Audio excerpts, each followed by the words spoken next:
Oh, I can hear you now. Uh, I was like, oh, I guess he's fixing his shit, but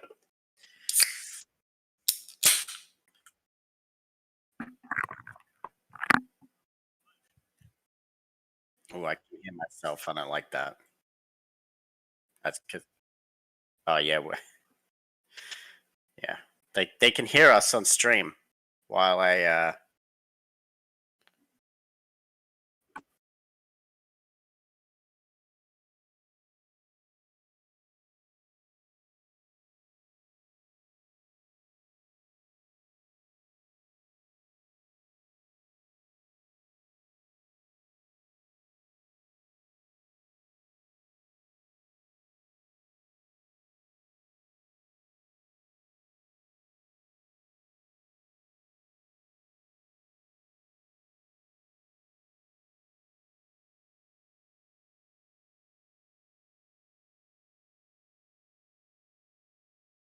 You know, it's funny, it was my mic wasn't even plugged in.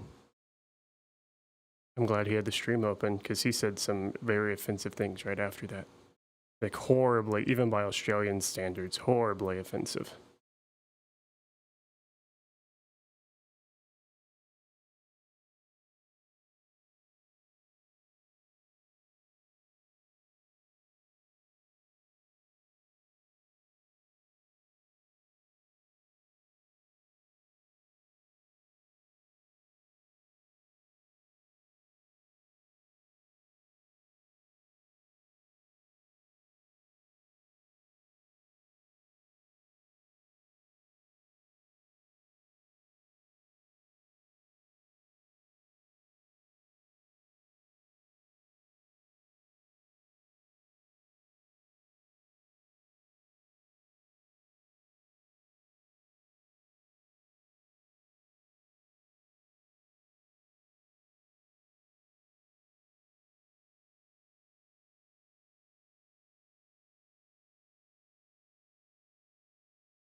I was gonna make like a funny joke about like the little beep and like, come in, Houston, are you there? Radio silence, dark side of blah blah. But I realized I couldn't make that beeping noise. Yeah. Hello, everyone. Hello. Hello, everybody on the Earth. I'm literally coming to you live from the moon today. Yes. This is why we need you to pre-order next week, because Connor and I are $700 billion in debt now. Yes. We shipped me to the moon. It's a world first.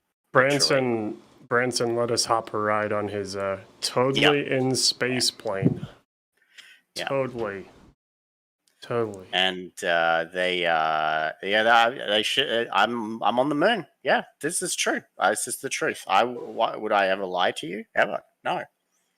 Ben's the most honest person I know. Can't trust Australians, especially when they're on the moon. No, they didn't give me a return ticket. I'm here. Like I said, this is why we need you to buy copies of Lunar next week so that I can get back. So we need to sell probably like a lot of them. So yeah, help me out, you know. Help me get home. Anyway, yeah. Hello, welcome to the Lunar stream. Connor and I were just talking, so it's been a really busy week. We're probably not going to play a game of Lunar today. We're actually just going to do a bit of a Q&A, chat about what's going to happen next Tuesday, kind of next week, hang out a little bit. Show off some things like, yes, Eisenkern, that this is the ruler. Yes, it is. This is our ruler, but we will be getting a few thousands of these here in a bit. As well as, I found a use for the lizard bowl. Well as look at that. A scatter token and exerted and out of action and prone and resource markers and all sorts of goodies. Yeah. How's everyone doing tonight? It's very hot here in my office with the door closed. Makes me sad. You know? It's very hot everywhere. I wish that it wasn't so hot. This nice book. Yeah, so I got a stack of books today, everyone.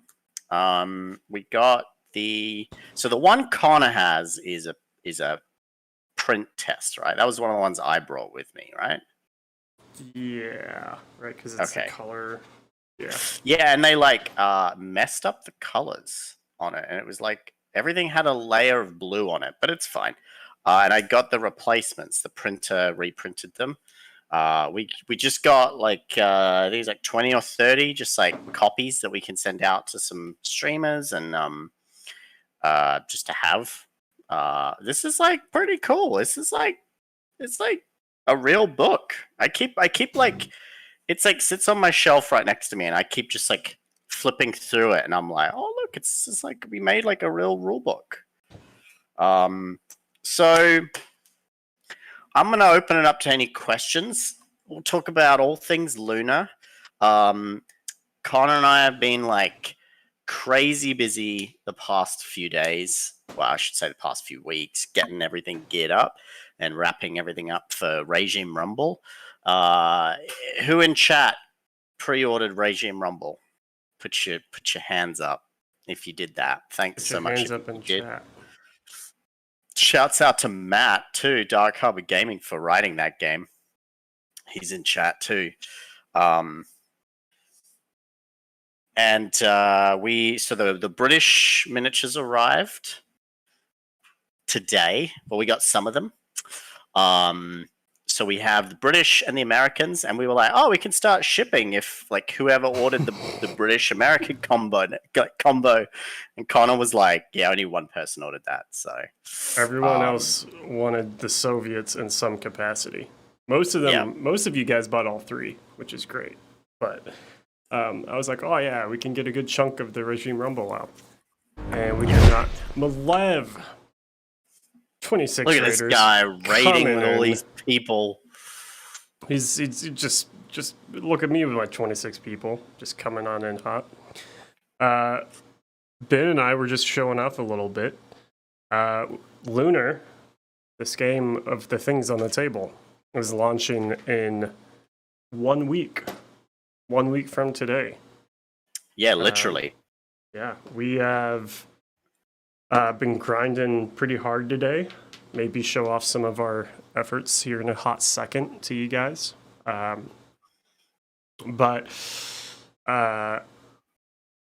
we're like 1 week away from releasing, and you may say, Connor, look at all these things. Look at these rulers. Look at these tokens. Look at these miniatures. Look at this book. Look at these pieces of yeah, everything's done. Everything's done.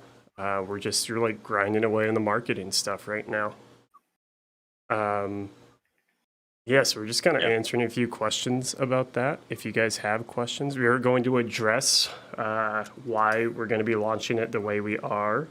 Why, to some people's befuddlement, we are not using Kickstarter for it. I mean, if you know us, we've probably ranted about it to you before. We're going to get some close-up shots of things, too. Now, I will have to say that some of these items, well, all of these items are like pre-release copies. These tokens are not the final tokens in their construction, but they are 90% there to the final tokens. So we can switch over there. Yeah, show off a few of these things. We did some little test prints ourselves and mocked them up. The final ones will be die cut.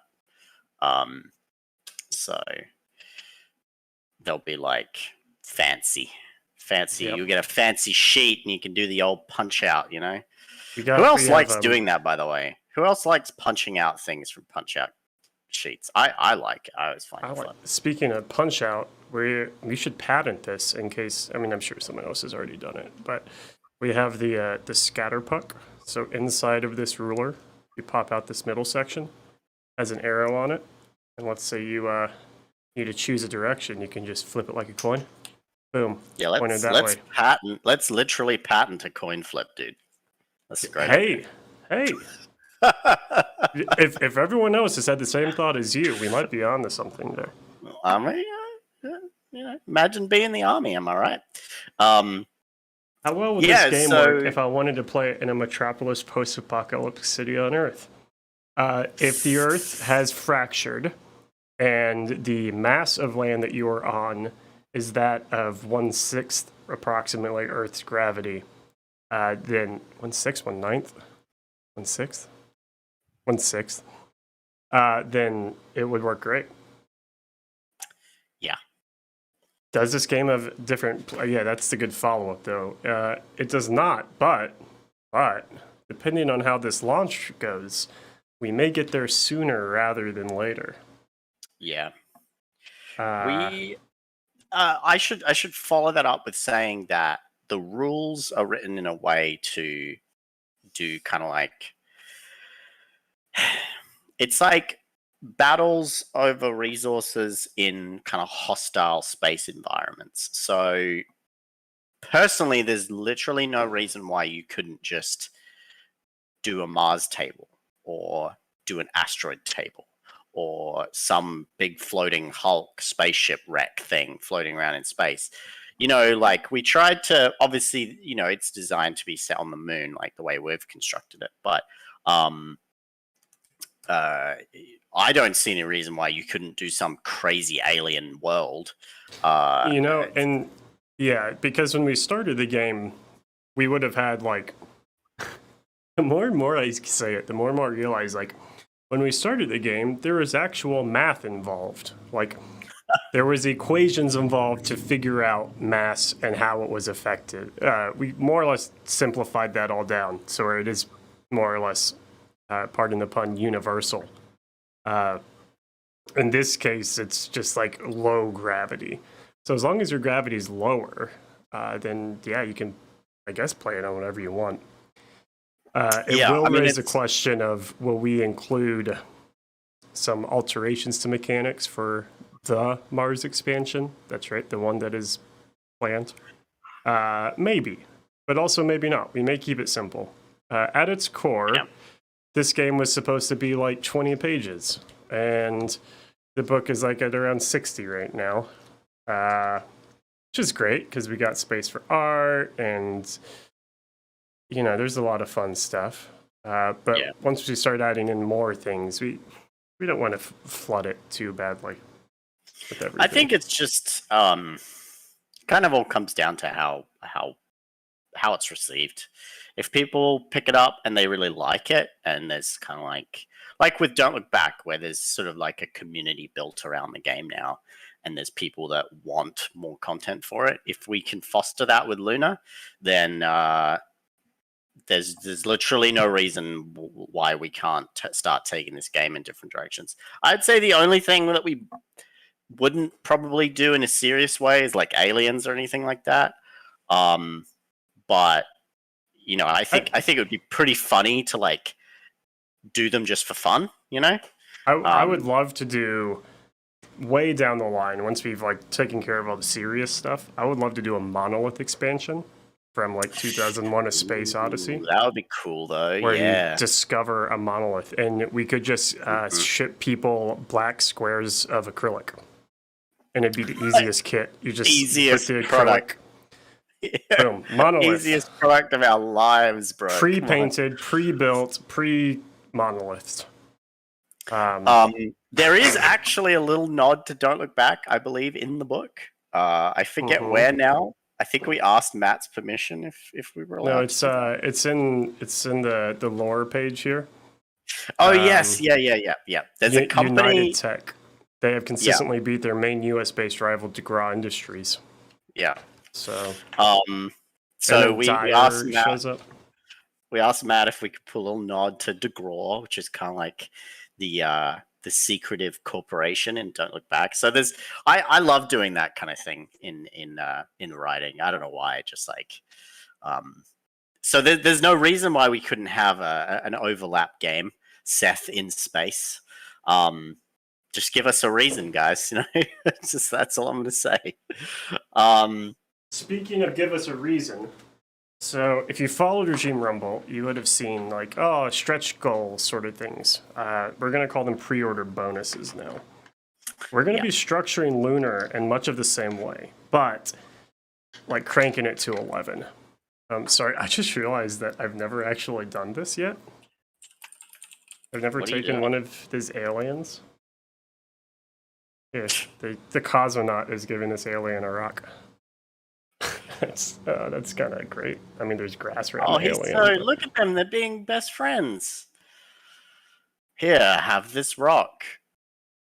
And then the Soviet guy's going to bash his head in. He's going to bash in and drag his corpse for research. We're going to be pedal to the metal all the way to 11 on these expansions and pre-order bonuses for we probably shouldn't hang because people will think there's actually aliens in this. There's not aliens in this. So we have the Chinese faction planned. We have plans for freelancer sculpts. I should say the Chinese faction is not planned. Like those dudes are already at the caster. Sorry. Yes, we're planning to release the Chinese faction no matter what. We have plans for the Indian Space Agency. Or Indian Space Research Organization. I think we're going to keep that one real world. Plans for freelancer sculpts, plans for the Mars expansion, plans for vehicle expansion and rules. During the first 24 hours, there's going to be, not exclusive, because you can get them, but bonuses. So if people place their orders within the first 24 hours, they'll get some stuff for free automatically. That probably will be exclusive for a time. Like, they'll be out for release later. Yeah. There will also be some other bonuses. And then after that, as we unlock, we're just going to produce and push this content out there. What was it? Is the beginning of the Black Site Cinematic Universe? Yeah. So I'd say Matt's got the leg up on us in terms of creating a universe. There's the Don't Look Back cinematic universe is like, well, it's not cinematic, but it's a real thing. That guy has got everything worked out. So we also have things like I'm gonna zoom in right here. Let me get down here. We have these little rovers. Look at these little rovers. We have a little oxygen bot. He's delivering oxygen. We have a shield robot. He's taking hits. We have some other robots.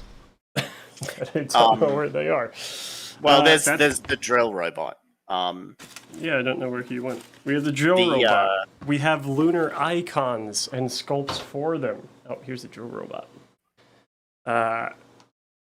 All of this stuff, potentially, you can get to be made like now instead of later. It's going to be great. I love that pitch. It's going to be great. It's going to be It's great. going to be great, guys. People tell me that it's going to be the greatest game ever. It's the best game. There's no other game like it. Look, so the idea is that we want to support the people that support the game very early. You know, I know everyone hates exclusives. FOMO is a real thing, and Connor and I really try our absolute hardest to do right by everyone and try not to use gimmicky, cheeky tactics to do stuff. But look, they work for a reason, you know. And at the end of the day, like we have to get sales. We have to kind of move product out the door. So we're gonna try a kind of a compromise where we're gonna offer some really fun incentives for the people that can support the game really early on, and they're willing to kind of start the journey with us, so to speak. But that said, it's not going to be exclusive forever. So these things will get produced and they will get released down the line. When we can't say when, it's just like with the Regime Rumble stretch goals, you know, like we have our intention. I should say this: we have full intention to produce them as expansions in the future and release them online for sale. So the people that, you know, let's say they're short on cash right now, like there's a lot going on in the world. A lot of people are, you know, really struggling. So I don't feel right doing true exclusives, saying like, oh, if you don't buy it today, you'll never get this miniature. You know, I'm not really about that. Connor and I don't really try and run our business like that. But that said, to be like Connor, on the other hand, screw that. Connor, on the other hand, is an asshole. But at the same time, like I think it's really important to reward people that are willing to back something. Something new and something different. So we're going to do some on launch night. You know, we'll talk about it. I did a quick render of something that I sculpted this week. We might show that off here in a little bit. We'll offer some fun exclusives on launch night that'll probably be for the first 24 hours. We're looking at doing a discount, some sort of pre-order discount. We just need to kind of work the numbers on that a little bit. I'm not going to commit to anything right now. But we kind of just want to make sure that the people that pre-order it kind of get something out of it and they're willing to kind of walk away and say, you know what, I got a good deal. I got some fun stuff. And, you know, also, we all had a bit of fun. Also, it's worth noting, like, I'll say this because we've had a lot of talks with a lot of different people recently. I'm going to say it because if I don't, I'm walking around on eggshells. I don't say it. Who will? I don't think Kickstarter is good for the consumer. I don't. I think Kickstarter. He said it. I think Kickstarter is really great for businesses. At this point. In Kickstarter's current iteration, everyone's justification that Kickstarter is a marketing tool, but they're still customers. I don't know, man. Like, maybe it's just because like we're in this generation of cord cutters, and the fact that I have to watch ads on YouTube videos is mind-boggling to me now. But I'm like, if the justification for the existence of a product is, well, it's great advertising, it's like, Yeah. okay, well, again, that benefits the business and not the Right. person. But I don't know. All I'm saying is we're trying to do something different, and we're not. I'm not saying that we won't ever go down that path, but Yeah. especially now with people who are like, I mean, there's that semi-viral post about shipping container prices being hiked and the lack of things, all of that stuff. Like, I don't know. I guess I could put it this way. Ben and I, we don't need $3 million. We need to pay our employees, give out some raises, put some money in our own pockets, keep the business going. And you notice I said some money, not all of the money. And this isn't faulting people. We have friends that do Kickstarters, and I think the friends of ours who do Kickstarters do them quote unquote right on my really ambiguous moral high ground that I have apparently settled upon. But I told Ben, I was like, if we can without, then why don't we? And so that's what we're trying to do here. Regime was a technical test on our back end. It worked out. We're going to be cranking it up for Lunar. It should be fun. And I would love, for every one of these pre-launch things, everyone's like, well, it's just a pre-launch. There's nothing special about it. Well, you don't have to wait 18 months for a thing that might not get to you. I don't know. That seems special. Like, which everyone here probably has heard this, right? But I feel like it's worth saying, and why we're addressing this. How do you not have ad block on mobile, Von Doom? I don't have ad block, and I don't want to install a third-party app for YouTube. What's up, worthy enemies? Kickstarter turns into a hamster wheel, and that post that was going around that I mentioned, like, they're like, oh, all of my profit was $15,000, and now I'm spending that to ship a container over. And I'm like, why? If your business model doesn't give you money for the next product, then that's not a business model. That's like a one-time expenditure. I'm going to say something really mean here.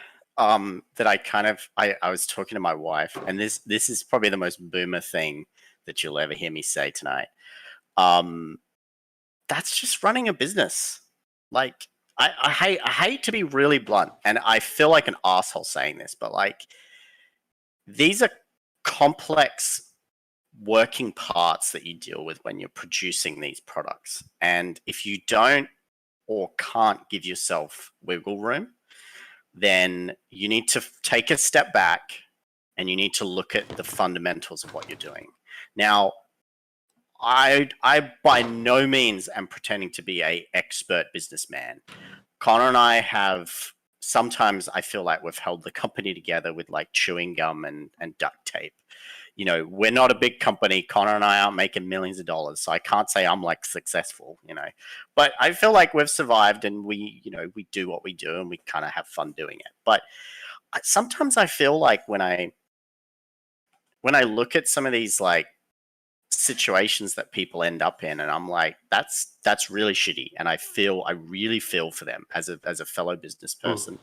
I feel like super bad, because it's very easy to end up in those holes. But at the same time, like, I think that sometimes people need to take the time to like build the fundamentals of their company before they commit to these like huge projects that are like kind of pitfalls, or like they're just like full of landmines along the way, where it's like, oh, shipping container stuff, Chinese factory just runs away with my molds, or like I've seen it all, I've heard it all at this point. Like, I feel like it's just like a never-ending list of disasters. And first things first, Connor and I don't really at this point in our lives want to deal with any of that. So that's like one of the biggest, I would say, reasons that we don't. First things first, we're extremely lazy, and that sounds like a lot of work. No. It's like, so what I'm trying to say is like, we have a business that we're trying to run, which is like day to day. We have employees that we need to be responsible for, make sure they have jobs and they have paychecks and things like that.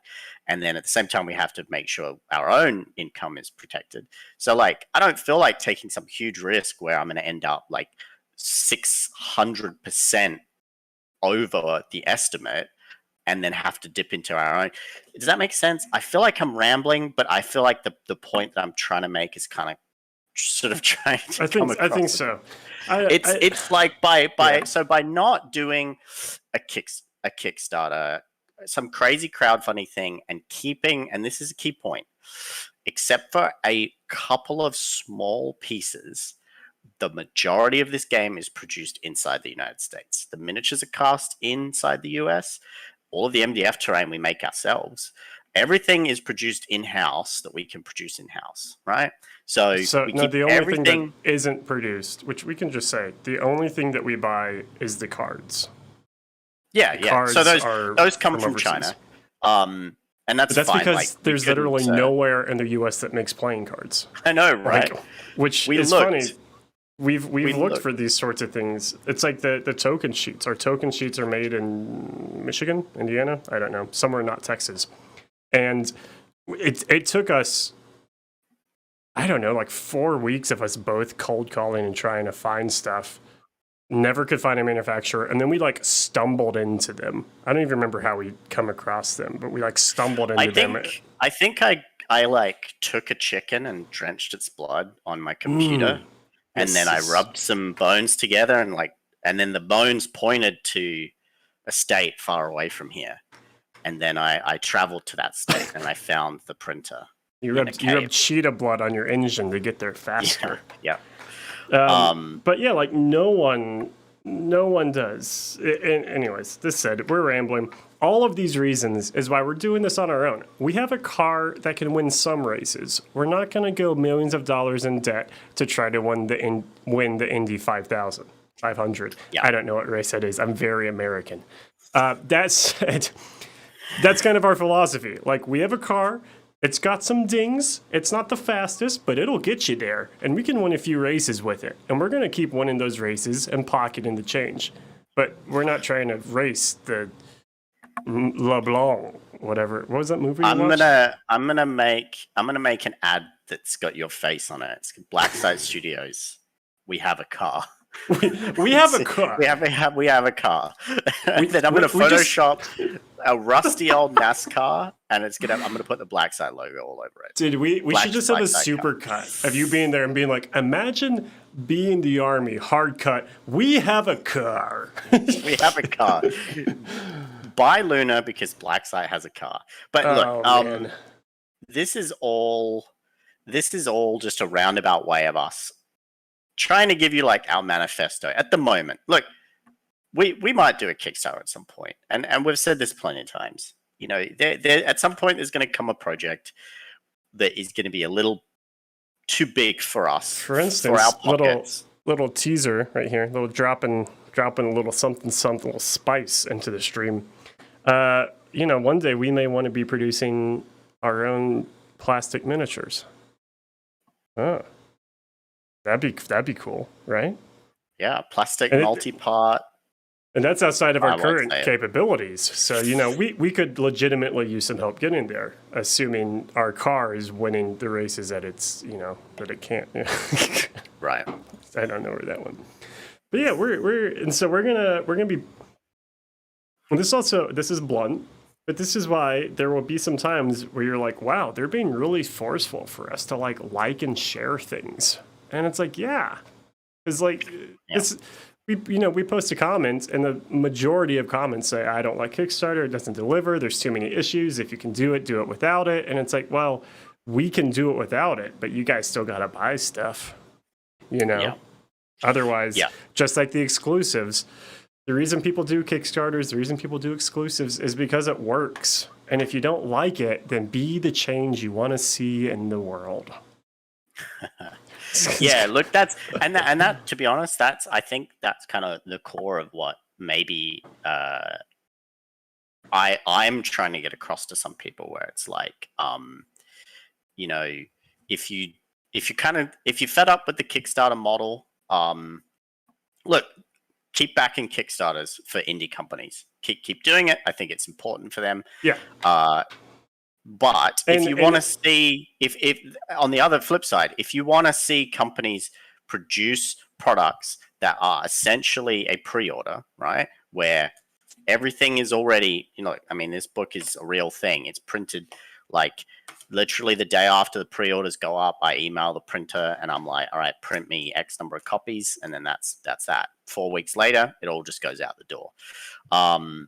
If you want to start to tell companies that you want to see them take the chance and back their own projects, then support things like this. Support us. And it doesn't have to be us, but no one else is doing it, so support us. I will say, caveat, with all the talk of current shipping, 2020 really threw everyone for a curveball. Yeah. And we got it's about a number of weeks ago, we were told by our supplier that we would not be receiving any MDF for at least 2 months, and we had like 10 sheets left. We got lucky, and we've secured about a year's worth of MDF, and it's actually extremely high quality. It's the best MDF, the holy grail of MDF. But I purposefully was keeping a pulse on the MDF because I knew that lumber prices are going up, construction prices are going up, and then I got a call one day that was like, oh yeah, they said it would be fixed by the summer, and it's not. Also, it's going to be 2 months before you get any. And that sucked. And that, those sorts of things are happening, especially this year. A lot of people were told, oh, things will clear up by the summer. Oh, by the summer, things are going to get better. And then when summer hit, things got twice as bad with shipping, and I lumber don't think, products, with all of that. I don't think things are going to get better anytime soon. I actually feel like they're going to continue to get worse. And, I'm sitting here saying this, and there could be delays for us. There could be delays for our suppliers. There could be, we just don't know. So the volatility when you're running a business in this or in any other industry that is, like you just said, you work in electrical contracting, everything is spiking. I mean, everyone is feeling the squeeze. And in this industry, in the game industry, you're seeing companies raising prices. We fortunately have not had to raise prices at the moment. Now, yeah, that said, our MDF did increase by roughly 30% per sheet. So we might. We're making do without it. At the moment, we're cutting into other profits right now. Yeah, at the moment, we're going to hold and kind of see how we can do. Diamond hands. So if you... but, support buy the game. some MDF. No, it's all this said. We're super pumped for Lunar. We're gonna hit it hard. We're gonna be trying to do as much as we can to spread the word. And we got around 30 people watching right now. Thanks for being here and thanks for watching. If you came from a live stream, you'll probably know of us. If you haven't, thanks for being here. We're gonna talk a little bit about Lunar. Get off of our morally ambiguous high grounds. Yeah, throw some questions at us. Throw some Lunar questions at us. Fred Frog asked, so the Spectre regime DLB thing, it went. We'll be honest. No one else is being honest. We'll be honest. Sidebar: whenever things happen to our company, like in the past 3 years, things have happened to Ben, to MDF supplies. We don't make terribly long Facebook posts about it. Am I throwing shade there? I think I'm throwing shade. But I think that's kind of what Ben was saying about it's just part of running a business. When your shipping costs from a freight in China gets hiked 300%, that sucks, but you've dug that hole, or you signed those contracts, or lack of, and you got to deal with it. So we try not to be like, oh, woe is us. I've I don't know. To be frank, I deal with depression and anxiety issues, and there's some days where it gets really bad, but I don't go to our Facebook and put that on you guys. Right. And at the same time, I don't know. We don't. That's not our job. That's not what you're coming here Connor for. Connor and I are very much just I think we just kind of prefer to just get on with the show, And I think we also, when we started Blacksite, we we literally, it sounds cliche, but like we literally started Black Site in like the shittiest garage. That was like the concrete was bowing out and the laser would sit like at an angle and it like leaked water all the time and like so like we were just like, all right, let's give it a shot and we'll see how we can do, how we can build this up over time. And we've worked really hard to kind of to build up the company. We've never once done crowdfunding. We do a lot of pre-orders. I'll be honest, we do a lot of pre-orders. More than we would like, but it's just right, kind of exactly that's our more than we would compromise. like. But it's definitely something that we are really proud of. Is like being able to say that we kind of like got the company to where it is just purely off of hard work. Started from the bottom. Now we're here's a shot of our very first laser. Wow. Look at that little bad boy. Look at that garage floor. Look at that's the start of Black Site Studios right there. Look at the box fan right there. We used to clock off of our job, jump in Connor's truck, drive to the lumber supplier, which closed. We got off work at 4:15 and the lumber supplier would close at like 5 or something. And we'd race across town to the lumber supplier on the other side of Dallas, buy the sheets of MDF that we needed, put it in the back of Connor's truck, drive it back to his house, and then Connor would cut the sheets and I would paint them with just like the crappiest, spray gun. Out in the garage. Oh, here's a good time. In the Dallas weather, our chiller was overheating. So I put the chiller in an ice bucket and put a towel with a fan over it to artificially make it work faster. Oh, man. Look at that. Wow, those memories. You see the lasers like, oh, yeah, we do. We went, that's when we level up because we put the laser on blocks of wood. Yeah. So it wasn't at an angle. Level. Here was our original painting racks. There we go. They're just in the driveway next to a trailer. Oh yeah, look at that. Oh wow. Those are the original sheets. I'm trying to find the actual garage. And that house isn't there anymore. They ripped. Yeah. As soon as you guys moved, they ripped that. Here's our first. The original company name was Bootstring Studio. That's great. Look, I'm proud of the fact that we managed to kind of like claw our way out of that. It's Here was the first big boy laser that we got outside of the garage. And the reason we could use the garage was because it was built in like the 40s, and those doors actually didn't fit my wife's SUV or my truck. Like our vehicles physically couldn't fit through those doors. They were only like 7 feet tall. Something. Yeah, and it was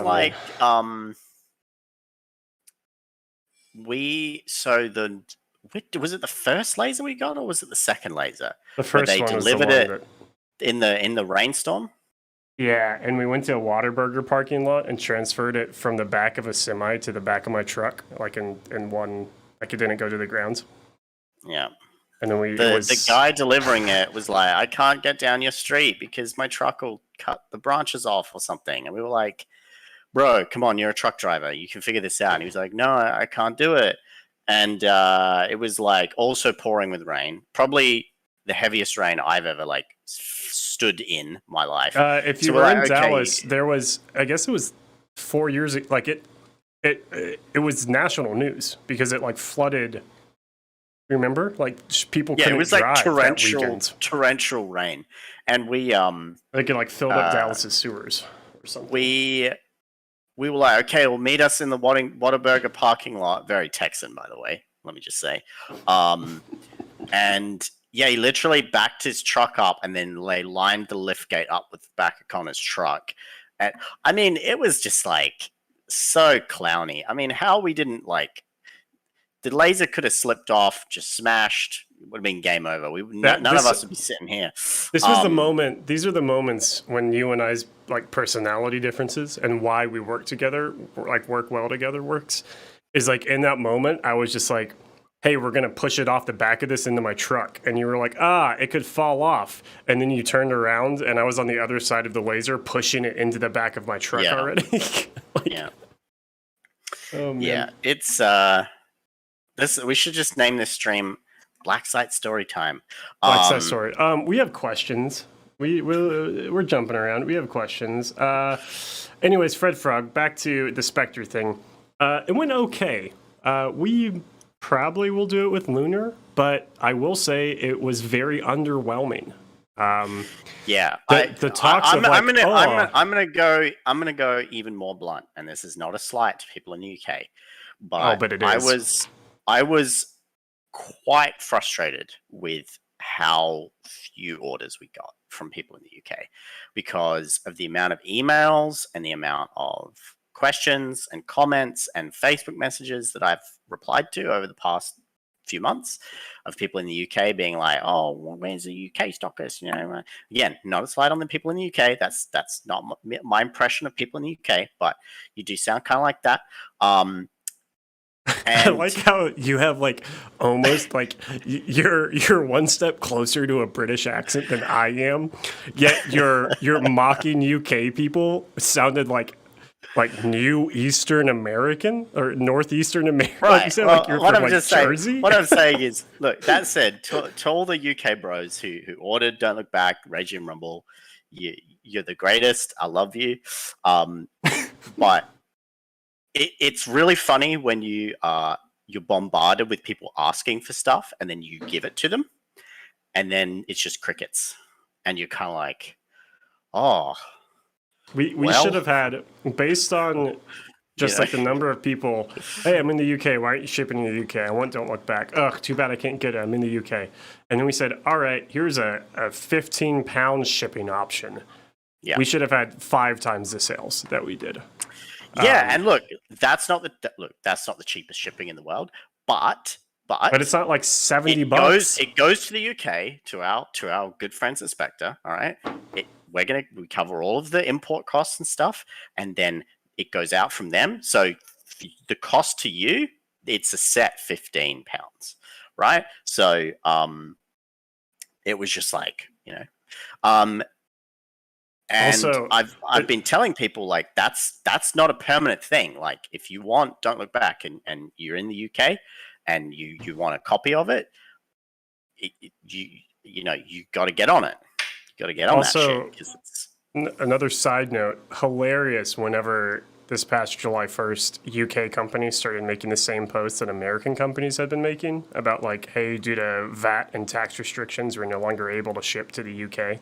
Except this time it was, hey, we can't ship to the rest of the EU. Yeah. And I was like, where is all of that outrage? Where is like American companies were getting like run over by double-decker buses routinely. There was corgi paws all over it for making that call.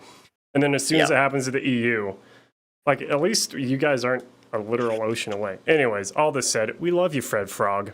And Fred Frog, like, you're a bro.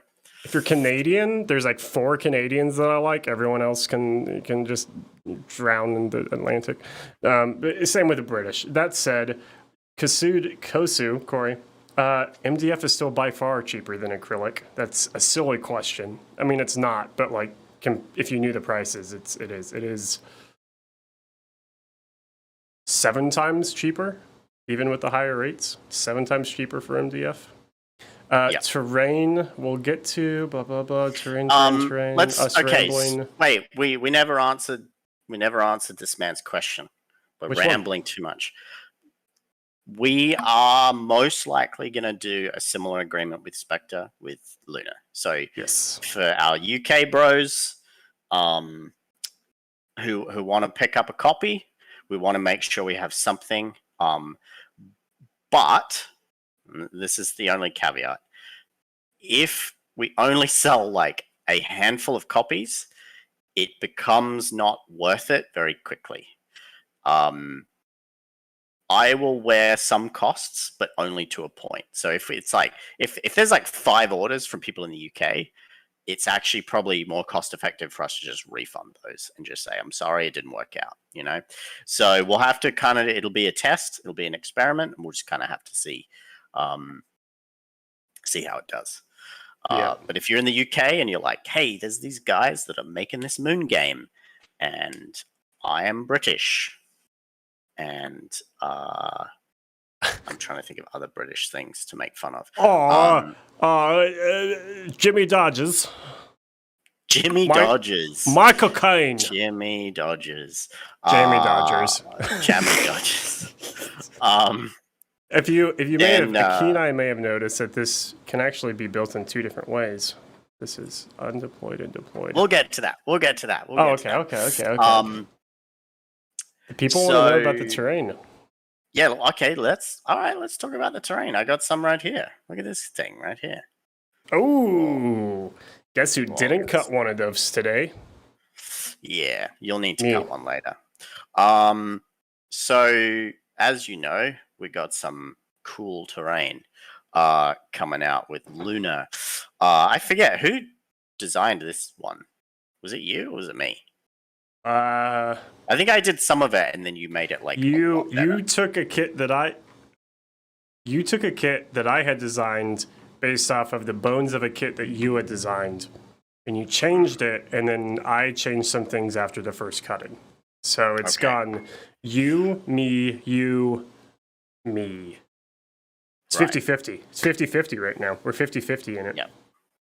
How about let me make you bigger. Hold that up so people can see. Wait, this is like as big as my head. Look at this. Yeah, that's a habitat. So this is this is the largest piece of terrain that will be available on launch. And I apologize, it's silver, so you're getting a bit of the green screen stuff. There's a couple of bits, like this little bit here. There's a couple of little greeblies that we actually ripped from just like random spaceship kits and glued on.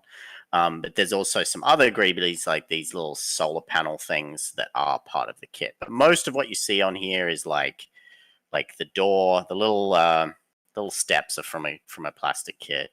But these little greeblies come with it. As you know, like we tend to include like a lot of little optional details on kits. But like all of this stuff, this is kind of a little on the fragile side. But it's also designed in a way that these pieces are also somewhat optional. So yeah, and you can also put them straight up against the edges of it. Yeah, exactly. So it's not a spider-like. There's no interior to this. It's hollow. I believe if you wanted to mod it, you could. But again, there's no interior gameplay with Lunar. It's all just exterior. But these MDF kits are pretty sweet looking. I'm pretty hyped for them. Interior rules potentially are going to be down the list on the pre-order bonuses. Yeah, that's an option. Here is the basic construction block of all lunar habitats. This is the. Let me drop this camera down a little bit so I can like show off this sort of stuff. 1 second. Use the space rock. Terrible rock. Look at this space rock. I'm going to set this guy over here. Hopefully I don't break it. There we go. Hey, it rolls. There we go. And then up here. Lock it off. Perfect. So this is the United Tech Mark IV habitat module, as you can see right here. But this may be, we haven't decided, but this may be a cutaway, maybe a giveaway for the first X amount of hours. A little cutaway model kit you guys can use. Anyways, this is the Habitat 4 Mark IV habitat module. Pretty standard stuff. We have, look at this guy. No, there's no interior rules, but in Lunar, there is piercing and blunt weapons. And blunt weapons can displace other people. And if they're displaced into objects like terrain, it can do some pretty fun stuff, including injuring them greatly. We have this little like rocket based off of the same habitat thing, of course. and it has like a little drill bit that can come out the side. Do you have the drill bit? Oh yeah, you do. Nice. Yeah, I do. And all of these things on the sides, like these pipes, solar panels, gold bits, all of these are going to be in like a greebly pack. So same with these little bits up top. So you can kind of like outfit your bits however you want. You can make them look as ramshackled or as official as you want. We also have some piping going around. I'm not sure the exact amounts here, but if you put like this here and then say this guy over here, these little like conduit wires just look kind of neat, and they kind of tie in everything together. They also have some clamps. Got one of these. Got some clamps to also tie it in. We're actually pretty. I mean, these were essentially like our first pass at terrain, and I'm really happy with how they turned out. Yeah, they look really cool. It's it looks really nice as like a group too, and the crazy thing is like because Lunar it literally plays on a 2x2. It's like a very small play area. It kind of is like really easy to build like interesting tables. I just checked. Apologies to anyone who's tuning in on Facebook or YouTube. I don't think those comments come through to us. So I just noticed that someone had commented on the YouTube that is it the sci-fi version of Don't Look Back? I was like, it's not the sci-fi version of Don't Look Back. It's a totally different game. And then they commented that they're still waiting on their Don't Look Back from 2 months ago. So I see some. Yes, we are still waiting on tokens. They should be getting here within the week coming up, and then they'll be going. And we're sorry for the wait. Talking about shipping delays, even in the U.S., delays happen. At this point, though, it'll only be about 2 weeks, not 2 months or 2 years. Thank goodness. Yeah. But we aren't shipping them out until we get those token sheets in. Then they will go out, and you will have so much Don't Look Back fun. Jonal son, I've seen some comments here on Facebook. Ruined Tower stuff. Yeah, it's been sold out. We push our MDF production pedal to the metal the whole time. As soon as we get any sort of reprieve, we're putting out new product. And sometimes that causes things to be out of stock for a while. If it's back ordered and you back order it, it forces us to put it in production. Back ordered products are at the top of production list and it will get cut. So if it's out of stock and back orderable, the fastest way to get it is to back order it. Typically is 2 to 3 weeks, depending on where we're at. If you physically can't order it and it's out of stock, then hit the notification restock thing and put in your email. And then the second that it gets restocked, you'll get notified. No worries, Jonal. I just like mentioning it to people because some people, back orders.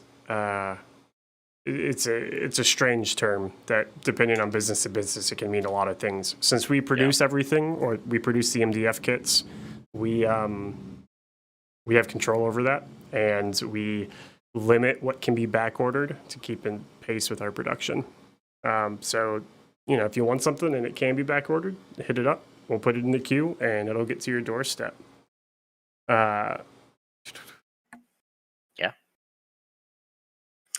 Will this terrain come with the pre-order core set? No. So if you go to the blacksitestudio.com/Lunar page, you'll see a render, like our current mock-up of the core set.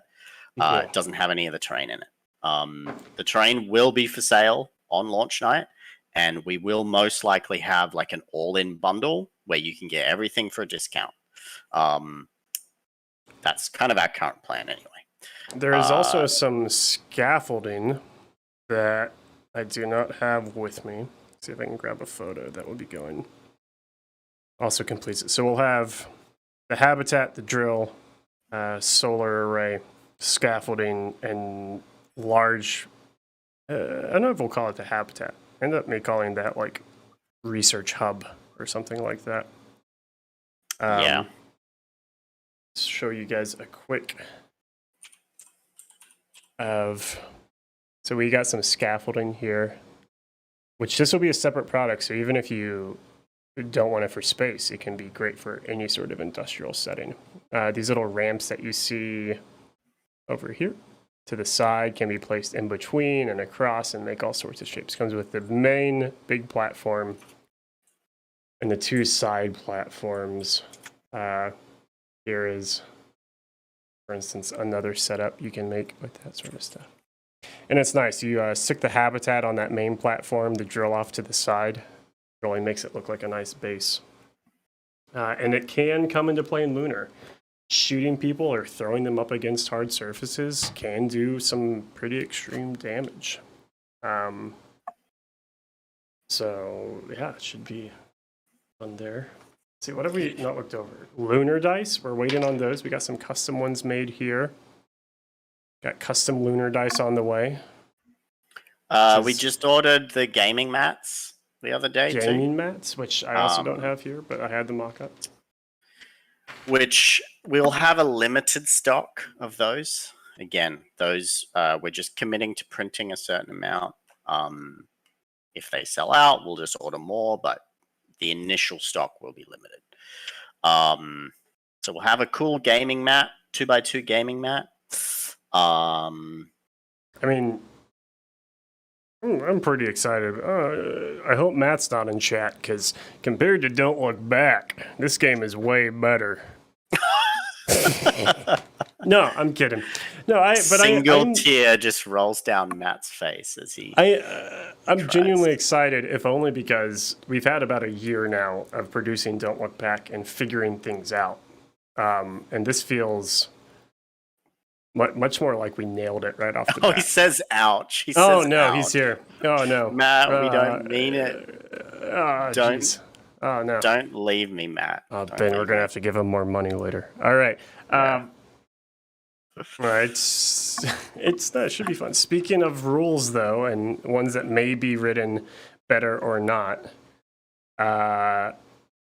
should we look through this rulebook a little bit? We're going to give you guys a little bit of a tour of the Lunar rulebook. I thought it might be kind of fun to have a bit of a flip through, and you guys can kind of see, the effort. So there's a contents page. There is lore. Look at the lore.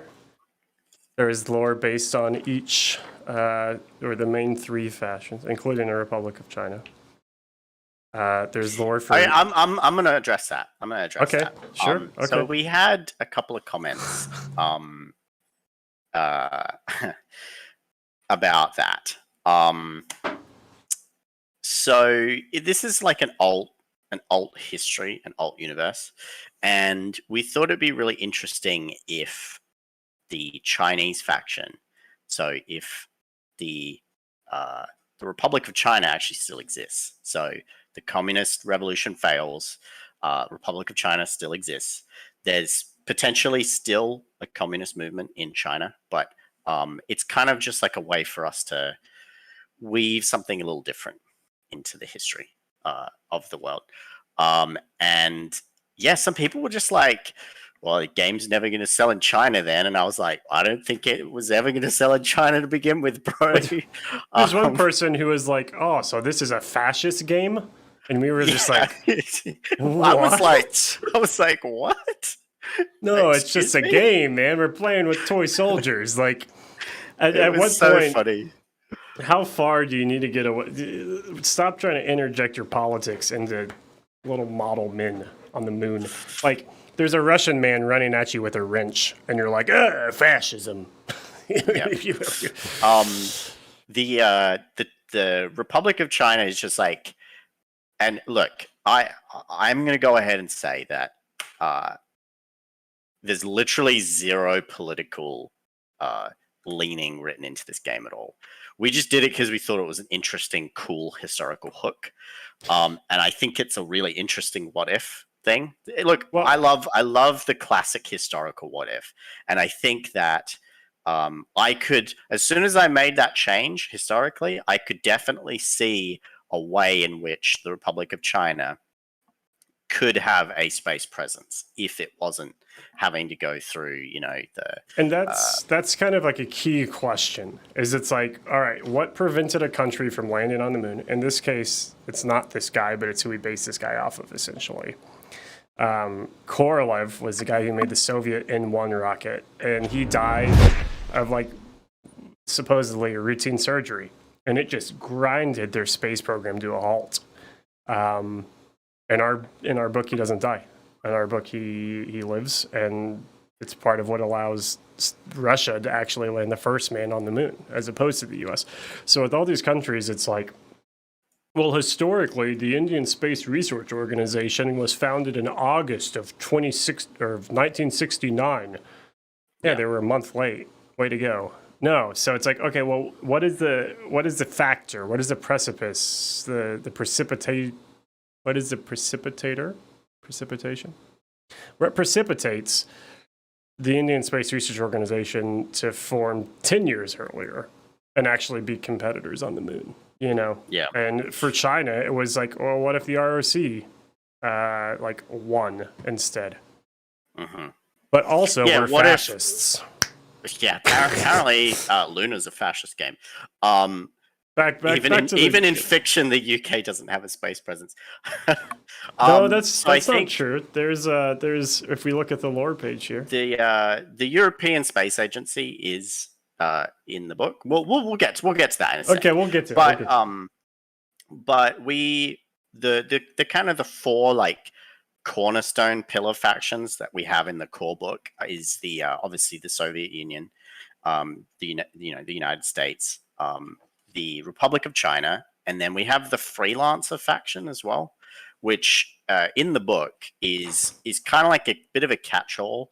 Is like, it could be a corporation, it could be another minor country, it could be anything you sort of want. The freelancers exist currently in law only. We have a lot of their rules like drafted up, but we wanted to include them just purely because like when people get their miniatures, like I want to make people feel like they can model them or paint them as anything they want. Like just because they're using like the US rules or cards, like if they want to paint some dude like in totally different wacky colors and make it some weird corporation or something, like I want to make sure they feel empowered to do that. And I think even though the minis are multi-part, so arms, they come with legs, they come with torsos, and then the arms and weapons are separate. So you can make like this guy running with his ballistic knife here. Get this nice. Come on, there it is. This guy is essentially the same as. I don't have another running guy. But, he doesn't have to be running in that pose. That's just the pose that I put him in. Nestle looking for the water on the moon. In the story, though, it's kind of like a lot of the advancement of the freelancers comes from the fact that a lot of the private companies that got huge contracts in the early days of the space race, they lose the contracts as the US kind of brings things under the government wing. And then they kind of all just like go out on their own. There's in this universe, there's money to be made, there's territory to be claimed on the moon, and it's kind of like the companies are going to sort of go there and take care of their shareholders, so to speak. Yeah. And then so on the page that Connor has open there, we have a lot of like minor factions, which are like, we have United Tech and Anacott Steel, which if anyone can tell me what Anacott Steel is a reference to, I'll kiss you. Yeah. Right on the mouth. Just a kiss right you there. On the mouth. If you can people are furiously Googling right now. And then the European Space Agency, which we made a minor faction. I would say we could easily do them as like a fully fledged faction. And then the United Nations Space Oversight Committee. Kind of, again, it's just like, I want to show people that we've done a bit of world building, you know. And I they think do come into play outside of just lore. For instance, in the campaign, you have the ability to take out a loan. And you can take loans out from different companies like Anacott Steel Infrastructure and Lunar Planning Loan. All my playtesters know that that's a risky maneuver, but it's up there. So they get to play in, and there is a campaign system. We'll get there eventually, but in the campaign system, there's all sorts of crew characteristics and settlement upgrades, and overall, like, you know, you're on the moon. Death is a few millimeters away through fabric. You have to play kind of how you want to play. You can go all out, or you can hang back. And, anyways, all this back to the beginning. Matt wants us to show the picture of the kid with the rocket. Okay. This is a Ben original, and maybe Matt's one of the best pieces of art that I think it's one of the favorites that you've ever made. Yeah, it was cool. A shout out to the cover artist though, Giorgio Donato. He did the cover art. I can't take credit for that. He did the cover art and he did the art for the combat page. I wish I could have had more money to have him do all the art, but apart from those two, I did all the art myself. You did this one, right? With the I did that one. Yeah, that one's pretty sweet. So, you know, when you don't have tens of thousands of dollars to pay that one's cool. Artists, I like that one a lot. I was looking for the combat. This one is really great though. The reflection in the suit is so cool. He nailed that. So when we commissioned him to do the cover art, he did I think it was like 4 different sketches, and we loved that one so much. I was like, okay, can you please finish this one as well afterwards? And he was like, oh yeah, I'll do it. He nailed it. So he did a really good job. It's probably going to be the box cover art as well. Yeah, I think. Well, yeah, we'll see how the test print. But I ordered a test print of the box, and I put that one on it. Yeah. So, see, let's go. So we got some getting ready to play page. All of this stuff comes in the core box. Some game sequence, little quick reference. You have your unit cards, which we actually. And if you have any questions about rules and stuff, we don't want to get like incredibly specific, but we're more than happy to answer any questions that you guys might have when it comes to rules stuff. We have unit cards here, which give your stats. It gives you your breakdown of the stats. Also is going to come with these little clips to track your mass, an important thing in Lunar, based on if you have a weapon, usually like 2 mass. And then your suit integrity, that's how much you're leaking air and if you're going to die. So the anatomy of a card, we have the anatomy of weapons, ammo counting on the side, relevant information. Got some fun little, what would you call these? Side stories? Yeah, some little narrative boxes, you know.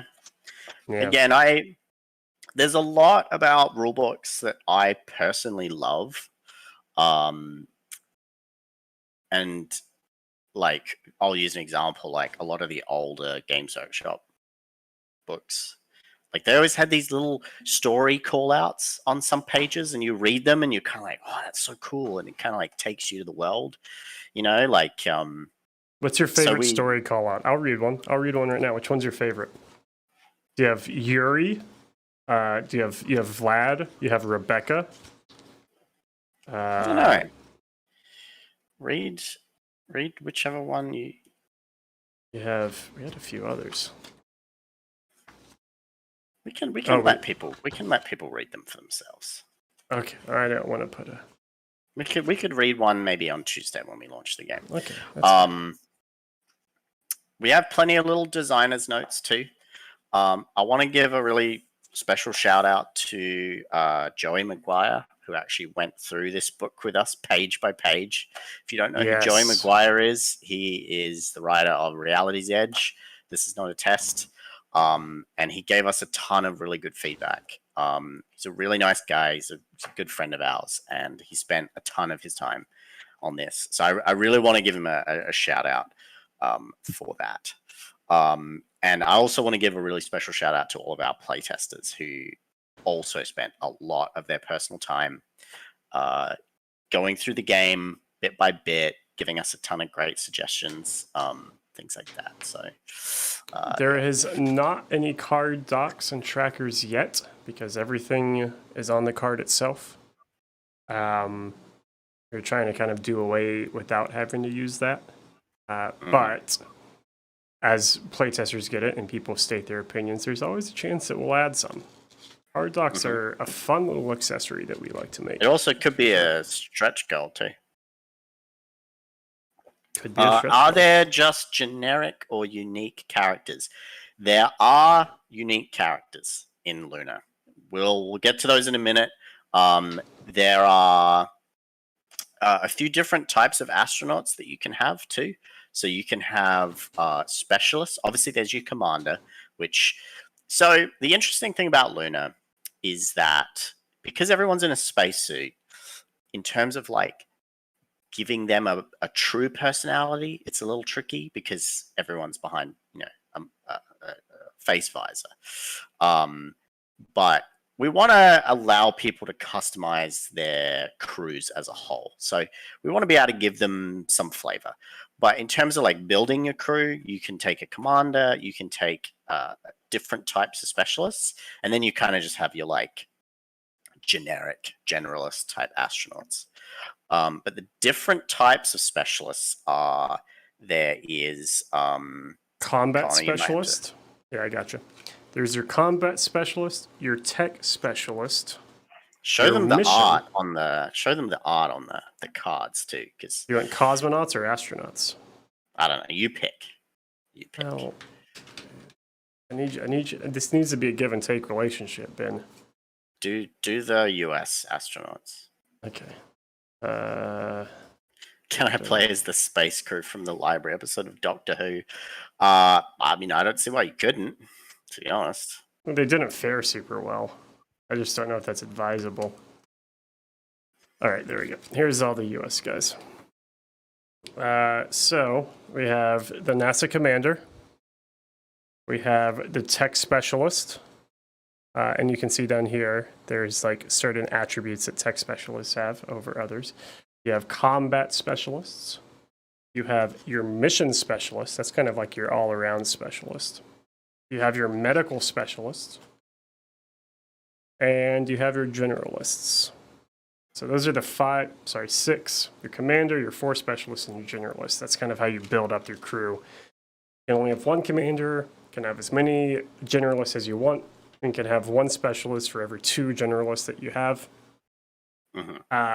And based on your crew profile and your overall goals and your items that you're buying and collecting in order and on shuttle launches, you get all sorts of like crew customization at that point. So it's definitely, it makes a difference. We can look at a combat specialist. After shooting, can make a free pivot because there is facing in this game, as your helmet does block a large portion of your line of sight. As opposed to the medical specialists, who over here can use resin patches, essentially like a health potion, heals a wound, can use them twice before discarding them. Typically, they're only single use. So you can have like a very altruistic sort of crew that's based on the actual resource gathering, or you could go straight military might, but you might not be as good as gathering the resources, and if you don't gather your resources on a mission, you can't redeem them for those tasty, tasty credits. No money. No money. Jonal, is it Jonal? Is that how you pronounce it? He asked, is it soloable? Yeah. No, not on launch, not yet. Yes and no. We've had people play it solo. but there aren't like mechanics for solo play. You would essentially just be playing both sides at this point. But that said, if you have two crews with very distinct objectives, then you could play both sides with the sort of motivation that you might need. Someone asked about Leica earlier. Oh, you can show the render if you want. Can you send it on Discord? This is a great I did send it on Discord. Oh, perfect. Yeah, so what Connor said while he brings that up is it's we kind of just like want people to like take their crews and like run with them.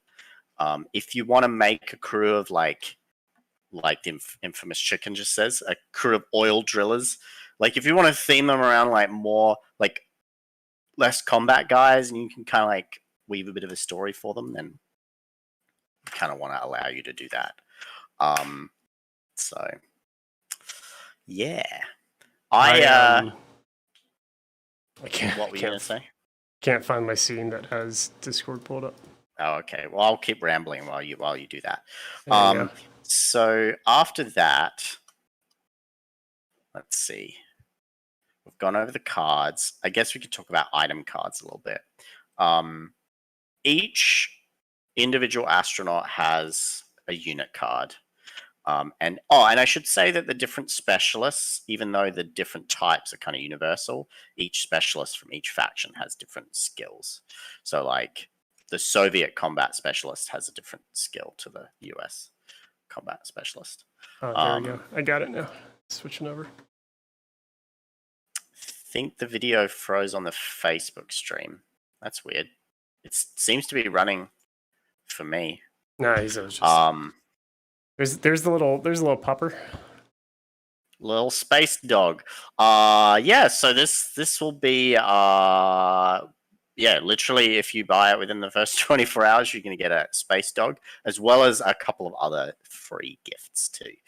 And again, these will most likely not be exclusive forever. So if you're if your FOMO is tingling, you're like, I can't afford to get it. Well, don't worry. We'll release it at some point. And we will do rules for the dog, okay? I'm not going to release it and just have it as like a useless thing. That said, if you field a dog and let this dog die, you are the scum of the earth. Yeah.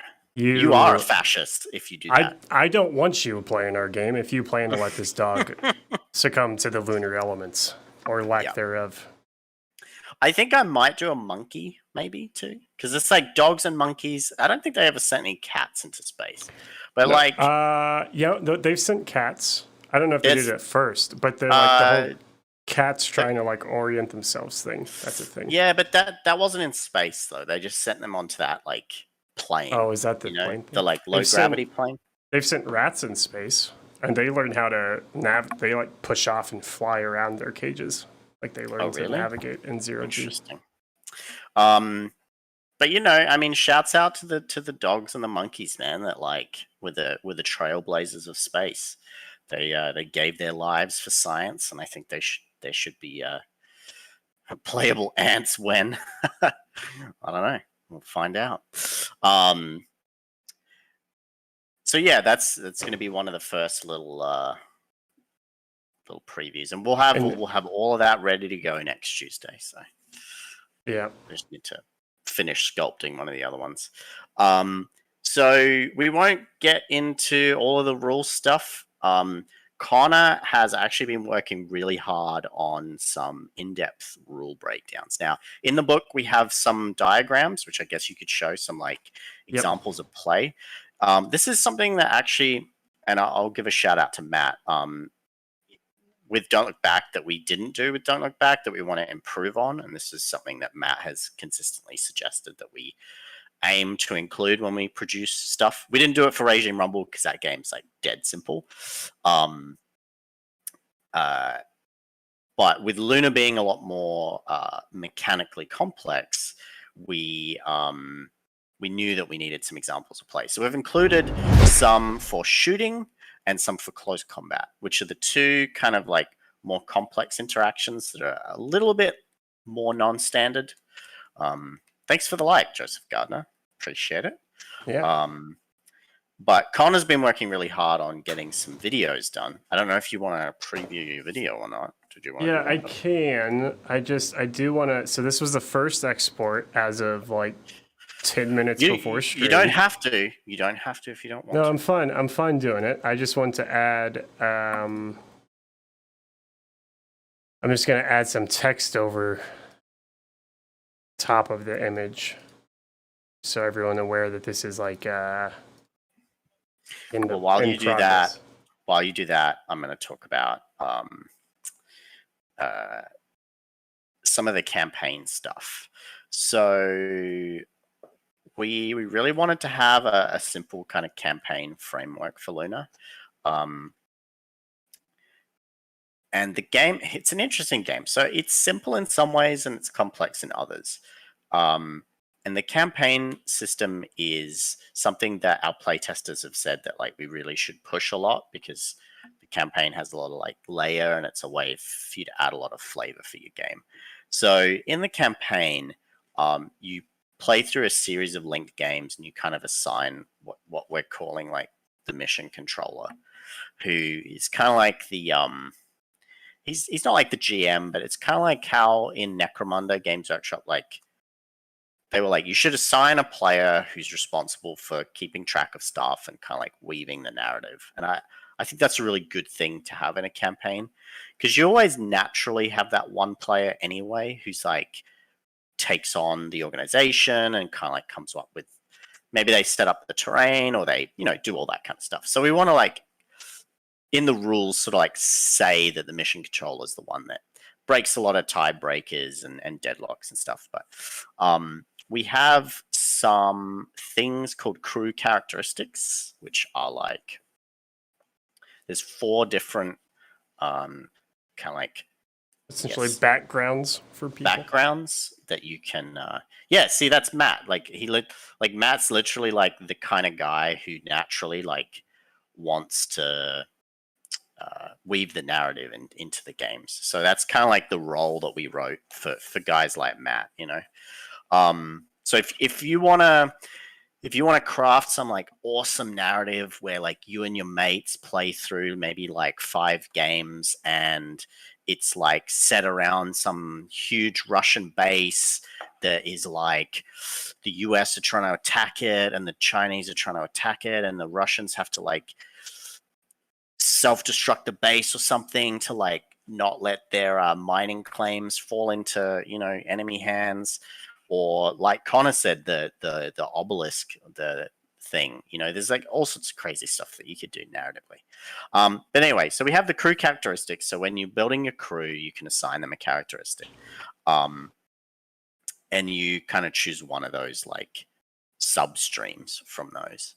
And then we also have what's called settlement upgrades. So you kind of have like a settlement, which is it's not a physical thing in the games, although it can be if you want. Again, narrative.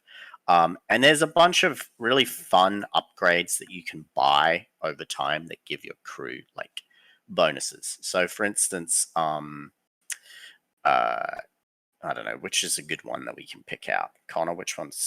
I like stands out? delicious space food. Mission Control has gone all out with your meals. No more dehydrated baby food. When rolling on the last and injuring table at the end of the game, you may re-roll and choose either result. There you go.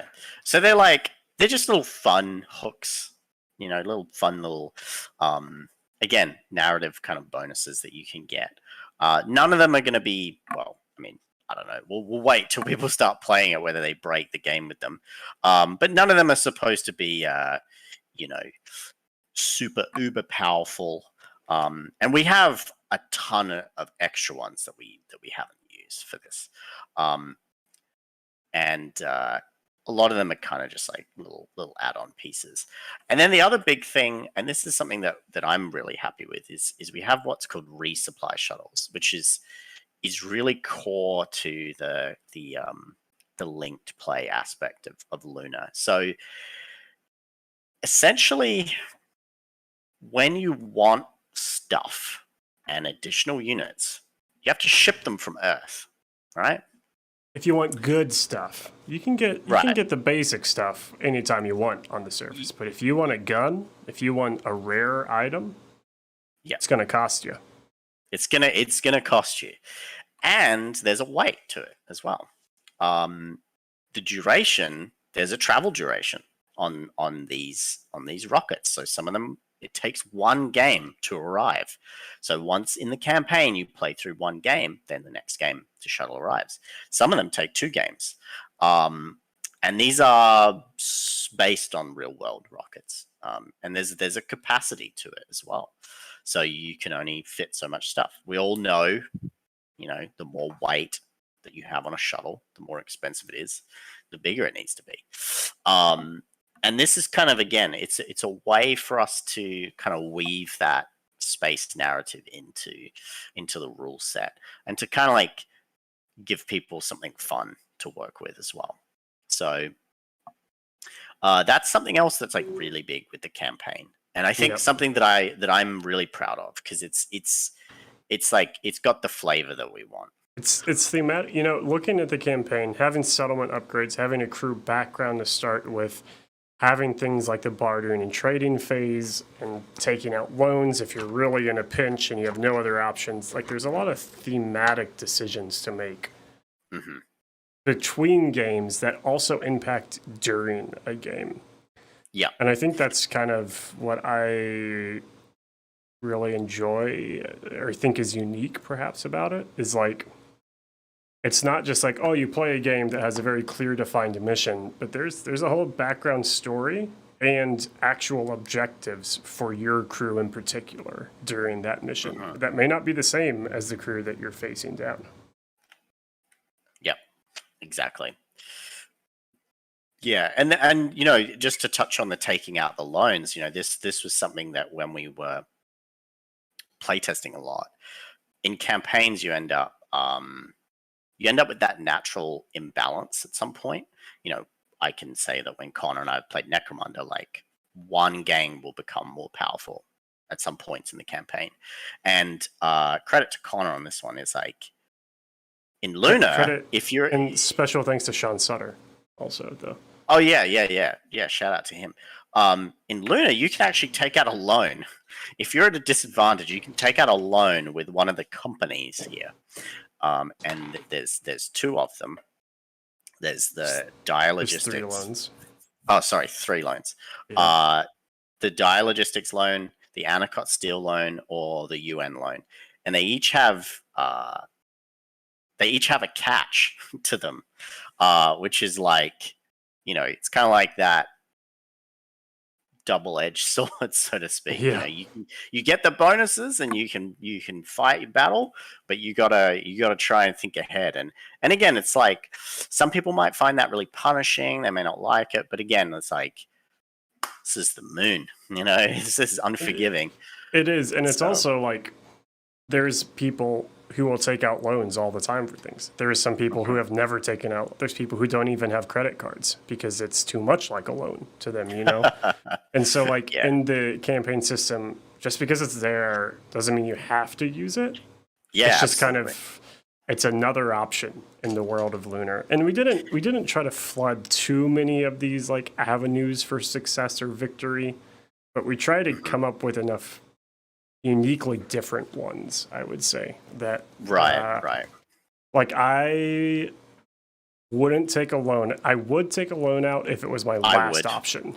I would. See, I'm the kind of player, and when you watch me play Lunar or Don't Look Back, I'll often just I'll just go straight at them, and my guys always die. And I'll be honest, I'm pretty bad at playing tabletop games. You'd probably take the loan out like game 1, game 0. Yeah, before you start, game 1. I'm like, fresh crew on the moon. Let's take out a fat loan, boys.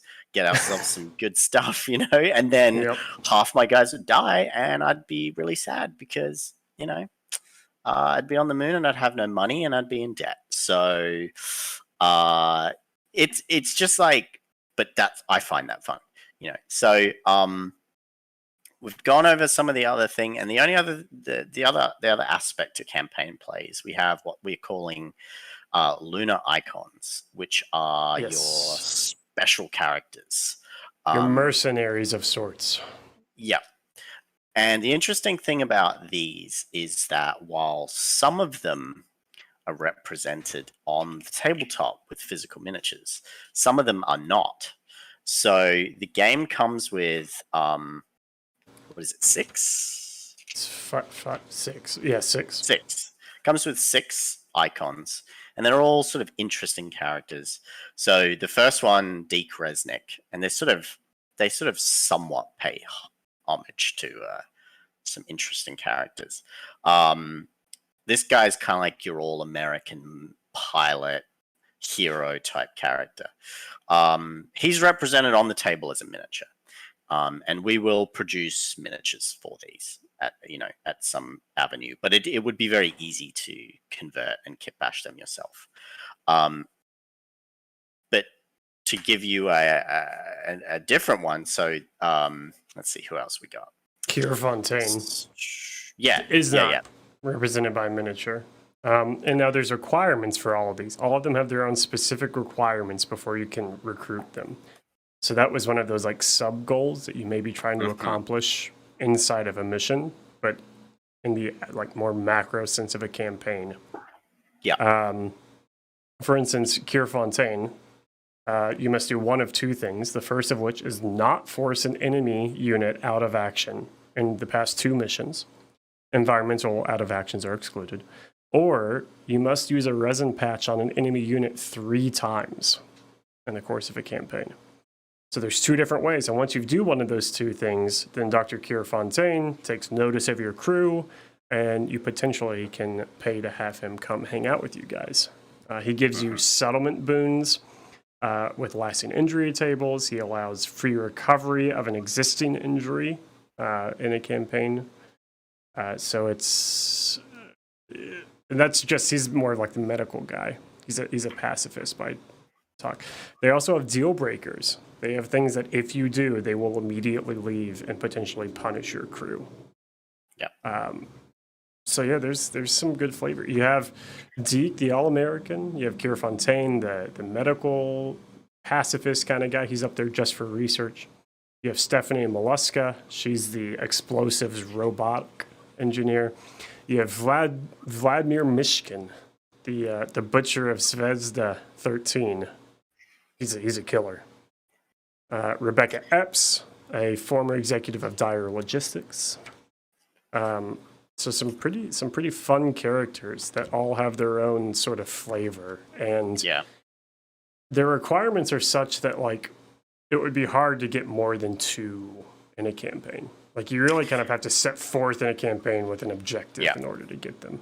Yeah, like Vlad Mishkin, for instance, like he's like a bad guy. He's like a killer, you know. So you need to be doing some killing to be able to get him. You gotta get their attention with the things that they like, and in his case, it's killing.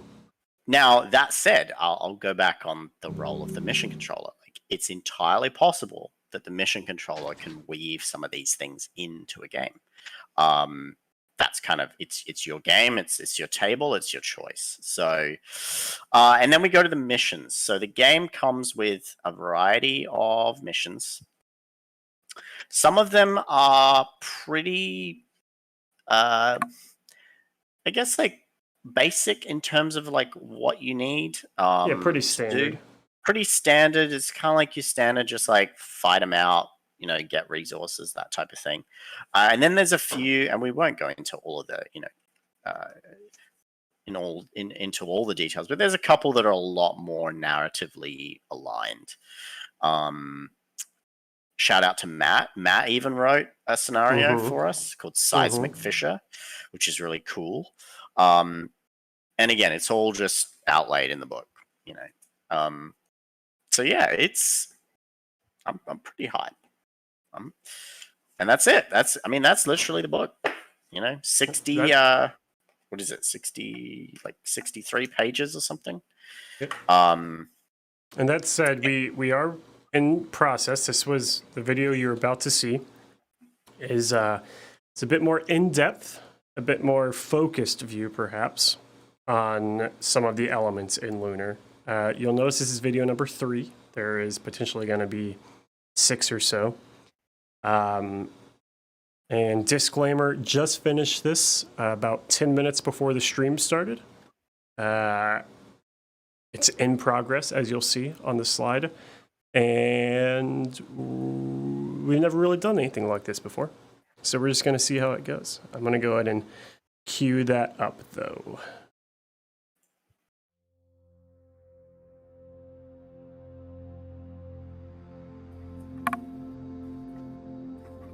Hold on a second. Welcome to part 3 of Learning Lunar. This time, focusing in on ranged weapons. That wasn't right. It was way too big for the screen. It's so huge. Yeah, what happened there? It's because you were on the stream. What? You're too big for the screen, dude. There we go. Welcome to part 3 of Learning Lunar. Oh, wait, this time, focusing in on ranged weapons. I got it. In now. Lunar, there's 2 types of main ranged weapons. And we're going to do this. And blunt. For right now, let's look at a piercing weapon and see how it fares. Wait for it to restart. Here we go. Boom. Nailing it.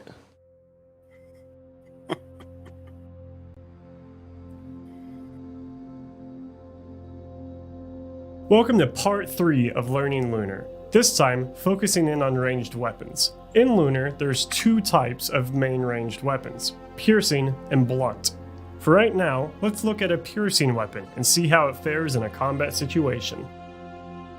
Our cosmonaut here is attempting to shoot at an astronaut here. During our unit's activation, we declare the astronaut as our target and also specify which of our equipped weapons we want to use. In this case, we'll be using the Markham S11. After declaring our shot, we adjust the ammo value on our weapon down by 1. This occurs whether or not the shot hits. When you pull the trigger on the moon, the bullet's gone. Next, we measure to see if our target is within range. Remember, there's no pre-measuring in the game of Lunar. In this case, our target is about 5 inches away from us, base to base, and is easily within range of our pistol. After declaring our action, adjusting our ammo, and then measuring, it's time to make a competency check to see if our cosmonaut can make his shot. We roll a single d6 with a result of 6, add our unit's competency of 1 for a total of 7, and easily pass a standard competency check of a 5 or higher. Nice. Now we'll move on to actually resolving damage. While shooting at an astronaut on the moon though, there's always a chance that a bullet will ricochet off a piece of metal or graze a non-vital portion of your target's suit. To see if your target's suit integrity takes a substantial hit, we'll make a challenge roll where both players each roll a single d6. Reroll a 5 and add our Markham S11's piercing value of 3 to the result for a total of 8. Our opponent rolls a 3 and adds his astronaut's suit resilience value of 4 for a total of 7. We've won the challenge roll. Our opponent now rolls a hazard dice for every point of difference in between our 2 results. In this case, it's only 1. Our opponent rolls 2 points of damage on the hazard dice and adjusts his astronaut's suit integrity accordingly. That concludes our Learning Lunar shooting piercing weapons video. Next, we'll be taking a look at blunt weapons and how shooting them in the low-G environment that is the lunar surface can cause some interesting interactions.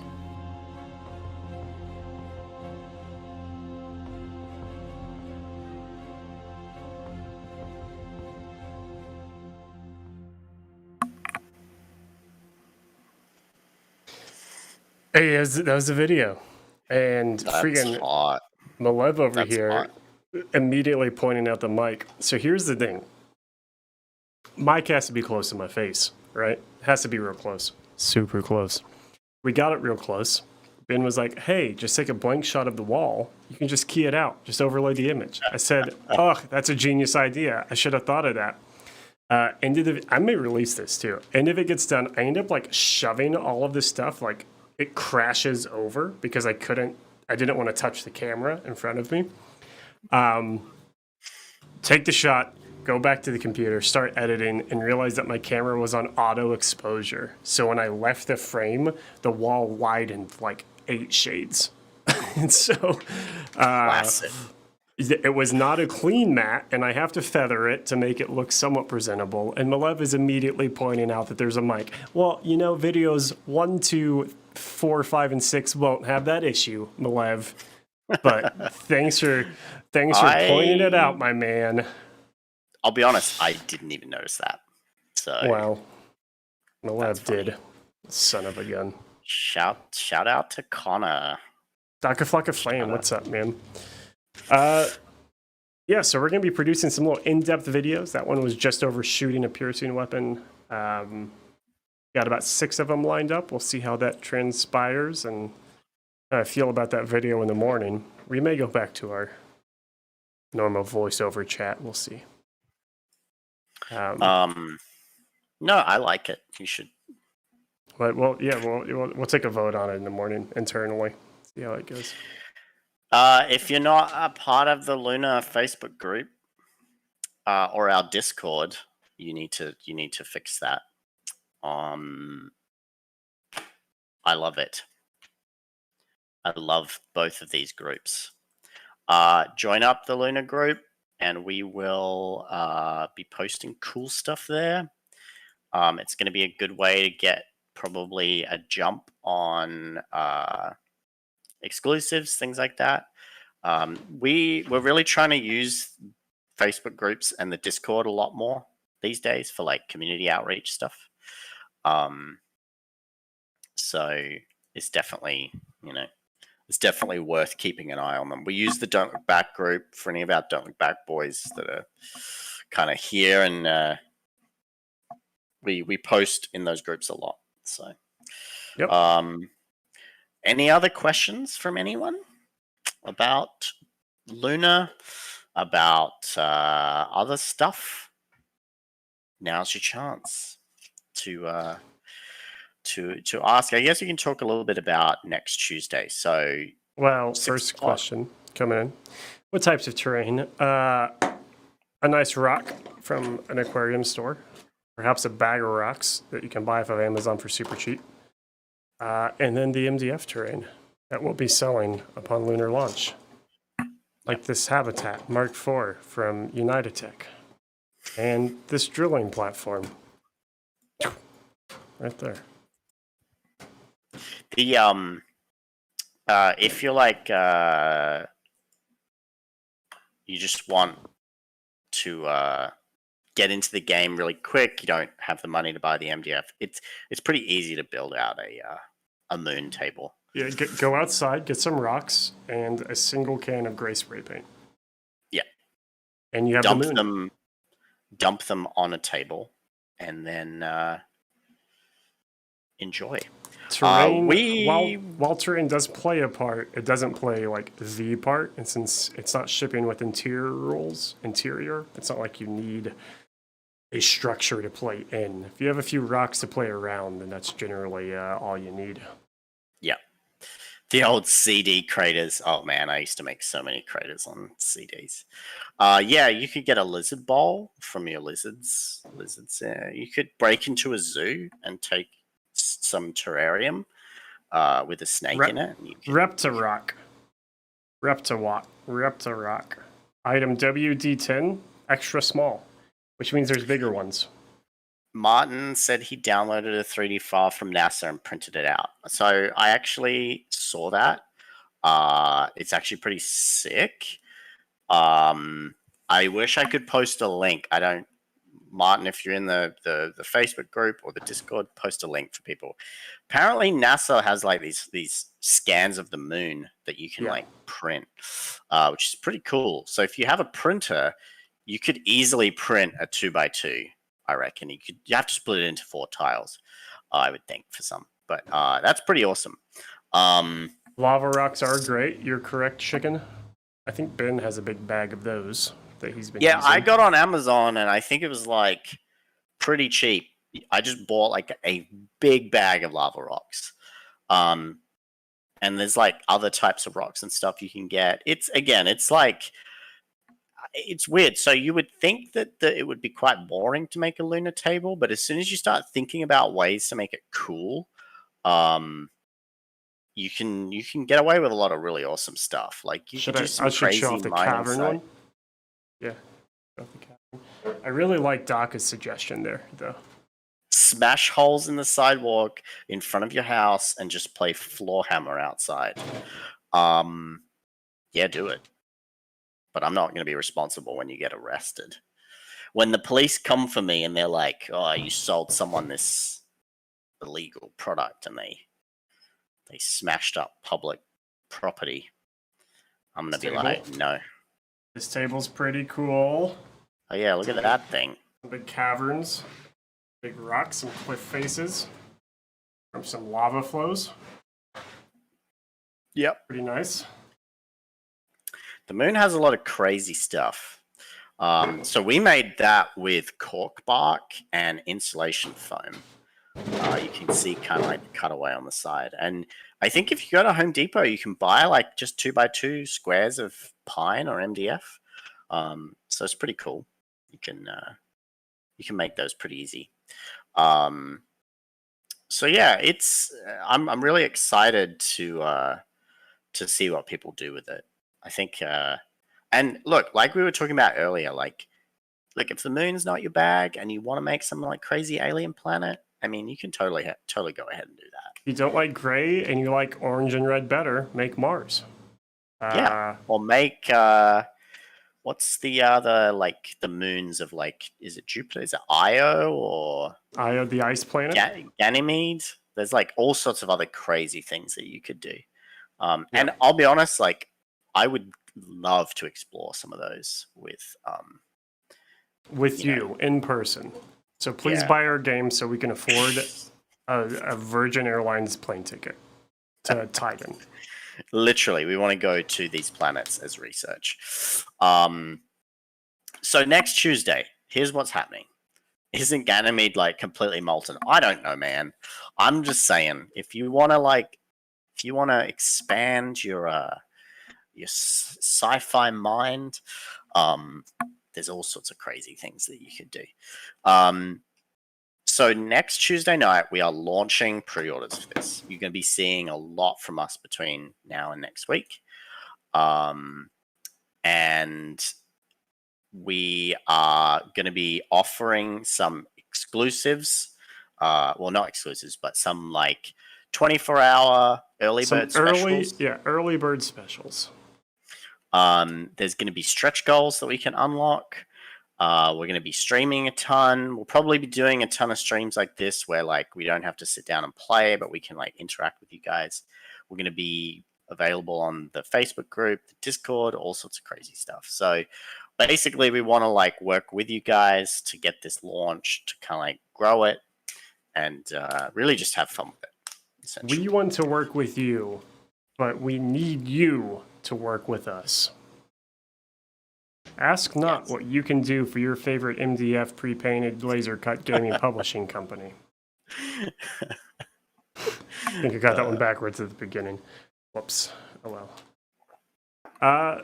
Yeah, we're going to be really slamming out some content over the next week. So we hope to see you there and hope to see you hanging out and sharing that content with us and your friends and all you space enthusiasts out there. Because while this game isn't exactly a space simulator, it's pretty fun, in my opinion. All right, guys. I think let's wrap it up there. Connor and I have rambled for long enough. Thanks to all you cool cats. You beautiful champions for hanging out and chat with us. I'm going to go eat my dinner and then get some more sculpting done. So if there's anything that you want to ask us, jump in the Facebook group, start asking questions, jump in our Discord. We'll be happy to answer them. Or our playtesters will answer them. There's people other than us that have played this game a lot. That's right. So if you don't like us and you don't trust us, as we don't trust each other, you can ask other people who have playtested the game and can give you an even more authentic answer outside of any bias that creating the game and his livelihood, depending on the selling of it, might create. Exactly. You know?